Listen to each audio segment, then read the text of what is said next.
Praise the Lord mga kapatid! Pastor Daniel Marfa po mula sa headquarters ng Apostolic World Christian Fellowship dito sa United States of America. Bago po tayo tumuloy sa pagbibigay ng ating mga ikaputhandog, pahintulutan po ninyo na mapag-aralan muna natin ang isang mabilis na paksa. Ang pamagat ay, ano kaya ang mangyayari kung uunahin natin ang Diyos? Ano kaya ang mangyayari kung uunahin natin ang Diyos? Buksan po natin ang ating mga Biblia sa aklat ng Malakiyas Kapitulo 3, versikulo 10. That's Malachi chapter 3, verse 10. Sa Tagalog, Malakiyas Kapitulo 3, versikulo 10.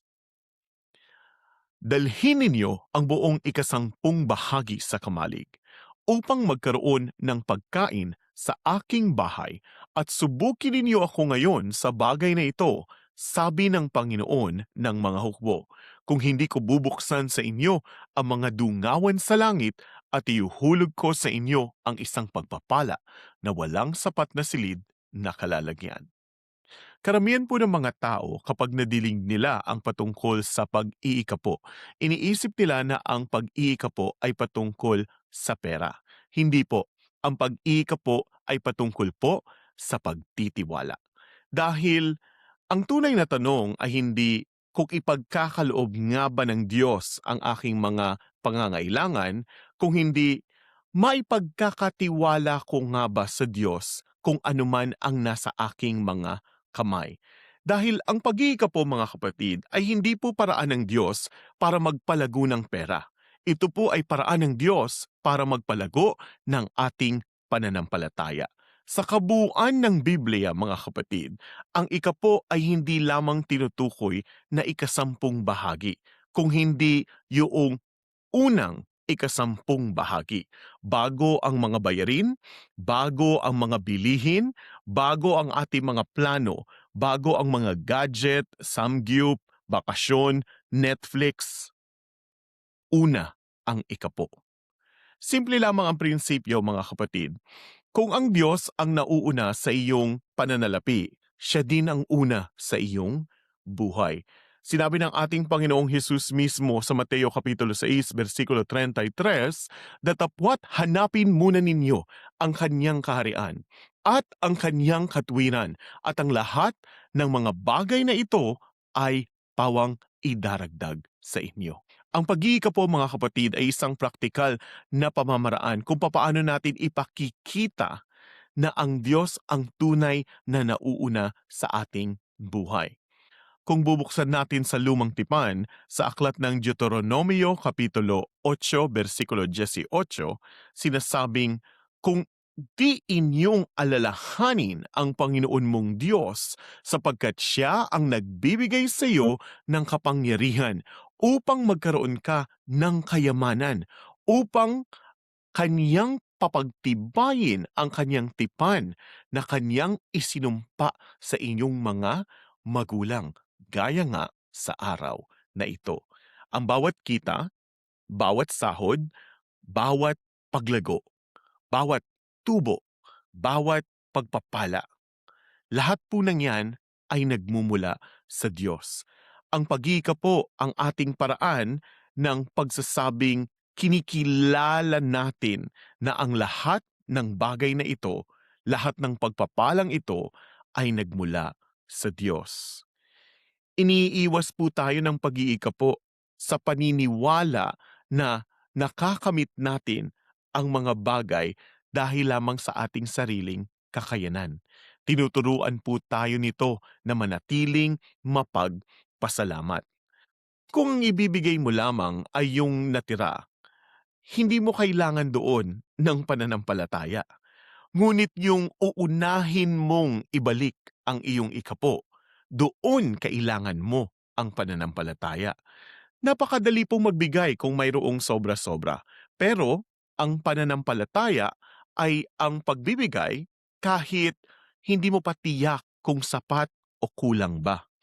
Makikita natin sa istorya ng balo ng Sarepta kung papaanong iniisip niya na nasa dulo na sila ng kanyang buhay, ng kanyang anak. Siya'y namumulot ng pamatpat upang kanilang kainin at sila'y mamatay. Ngunit Nung siya inutusan ng propeta ng Diyos na unahing ipagluto siya ng kakarampot na tinapay, ano po ang ginawa ng balo ng Sarepta? Inunan niya ang pagkakaloob sa tao ng Diyos. At anong naganap? Ang gusi ng harina ay hindi nakulangan o ang banga ng langis man ay nabawasan hanggang sa magpaulan muli ang Diyos sapagkat yun po ay panahon ng tagtuyot. Kung gusto mong tumugon ng Diyos sa iyo, kailangan mong magpakita ng iyong pananampalataya. Magbigay po tayo hindi dahil sa kailangan ng Diyos ang ating salapi, kung hindi dahil alam natin na pinahahalagahan, kinikilala ng Diyos ang ating pagtitiwala. Hindi po natin bayad sa Diyos ang ating ikapo. Ito po'y ating pamamaraan ng pagsamba.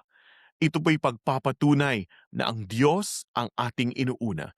Ang Diyos ang pinag-uugatan ng ating mga tinatamasang pagpapala at ang Diyos ay ating mapagkakatiwalaan. Tuwing tayo po'y nagbabalik ng ating ikapo, sinasabi natin sa Diyos na nagtitiwala ako na ang magagawa mo sa nalalabing 90% ay higit kaysa sa magagawa ko sa aking sarili kung nasa akin ang buong 100%. Sa kabuuan ng Biblia, lahat ng nagpakita ng pagtitiwala at pag-uuna sa Diyos ay hindi po binigo ng ating Panginoon. Kaya sa araw na ito, huwag nating isipin na ang ating pag-iikapo ay isang obligasyon. Tignan natin ito bilang isang pagkakataon upang hindi tayo biguin ng Diyos. Sapagkat kung saan naroroon ang ating kayamanan, doon din naman naroroon ang ating puso. Dahil nalalaman natin na ang ating ikapo ay hindi naman talaga sa atin kung hindi pag-aari ng Diyos. Ibinabalik lamang natin, papalitan po natin ang ikatlong salita sa ating deklarasyon. Mula sa ito ang aking ikapo, gagawin po nating ito ang iyong ikapo.